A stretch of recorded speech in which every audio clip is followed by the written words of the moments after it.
This is Patrick Finoro here, co-founder at Beverage and Visa Franchise. A question that many of you are probably wondering, what are the most profitable franchises in the US? What's the best franchise opportunity for me?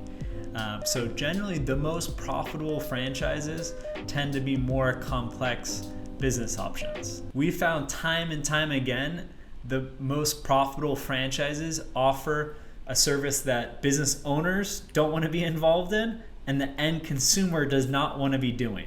These businesses also tend to be quite complex and they're not the easiest type of businesses to run. So this is not going to include Subway restaurant, different gas station businesses, UPS store. Those businesses are relatively easy to run and operate.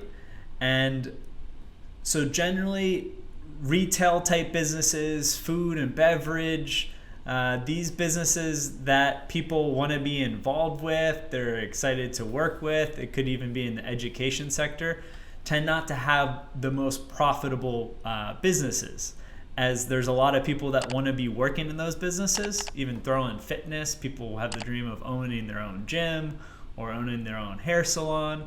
There's all different types of industries that people are passionate about, and that drives competition. So then there's a lot more people that are providing that type of good and service to the general public. So going back to my earlier point, in terms of the most profitable franchises, they usually are complex businesses, and it's businesses that the owner and the end consumer are not so excited to be doing themselves, essentially, or the owner is not so excited to be servicing or providing that type of product.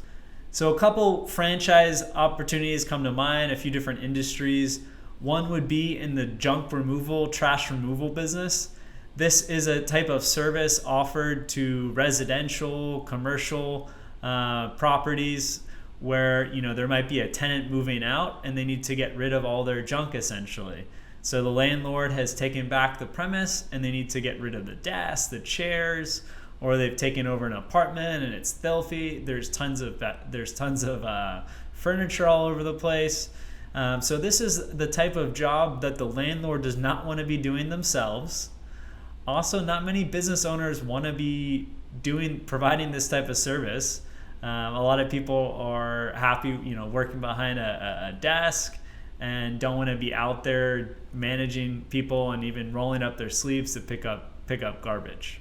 So there are a few different trash and junk removal franchises like 1-800-GOT-JUNK, where you can take a look at their FDD, but many of the franchisees are making well over $2 million in revenue, and we would project that they're making over $200K of profit. Obviously depends how you're managing the business day to day, but that would be a type of business where the owner doesn't want to do it, the consumers don't want to do it, so there's a nice void in the marketplace.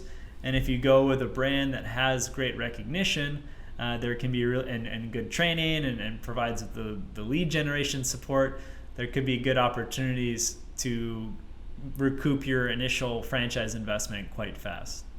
Another profitable business concept that we recently reviewed is in the autism treatment space. So again, this is a service provided that many owners don't want to be involved in, as it tends to be quite emotional.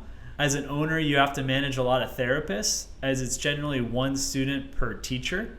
And it's a very profitable business in terms of the students are paying $5,000 to $10,000 per month, and autism treatment facility could have anywhere from 10 to 35 students.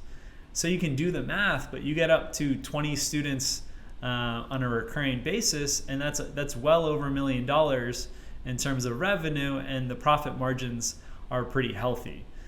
So there are a few different licensed businesses in the space, independent mom and pops, even big corporate locations, but I believe at this time there's only one franchise opportunity, SOS, Success on the Spectrum, also known as, where you can open up a center for, I believe, north of $250,000, and they're going to help you with establishing the center, getting it staffed, negotiating with the insurance providers, and it's a unique space as the government is providing subsidies. So essentially many of your students won't have to be paying, directly out of the pocket, and it will come through government insurance programs.